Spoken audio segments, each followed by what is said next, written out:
বিকেলে ঝটপট করে তাড়াতাড়ি রেডি হয়ে গেছিলাম যে স্টুডিও যাব বলে। আদি আমাকে এখানে নিতে চলে এসেছে আর মাকে এখানে টাটা বলে চলে যাচ্ছি আমরা স্টুডিওতে, অনেকগুলো ক্লায়েন্ট আমাদের জন্য বসে আছে বলে। কিন্তু স্টুডিও যাওয়ার আগে আদি বললো এই মুহূর্তে স্টুডিও যাচ্ছি না, একটা জায়গায় তোমাকে নিয়ে যাচ্ছি। আমরা চলে গেছিলাম কলসি কিনতে। বাড়িতে না এতটাই গরম লাগছে, জলগুলো আর খাওয়া যাচ্ছে না, যেহেতু আমাদের ফ্রিজটা খারাপ হয়ে গেছে। যতদিন না ফ্রিজ আছে ততদিন অবধি জল খাওয়ার একটা টেম্পোরারি ব্যবস্থা করছে না কি কলসি।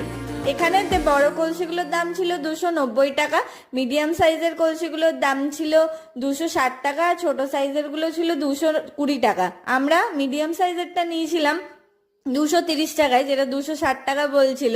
সেখান থেকে নিয়ে আমার এতটাই খুশি লেগেছিল যে তাড়াতাড়ি ঝটপট করে টাকা দিয়ে চলে এসেছিলাম বাড়িতে যে কলসিতে জল খাবো বলে। কিন্তু আজকে তো খাওয়া যাবে না, যেহেতু সিমেন্ট দিয়ে এই কলটা লাগিয়েছে, তাই কাল থেকে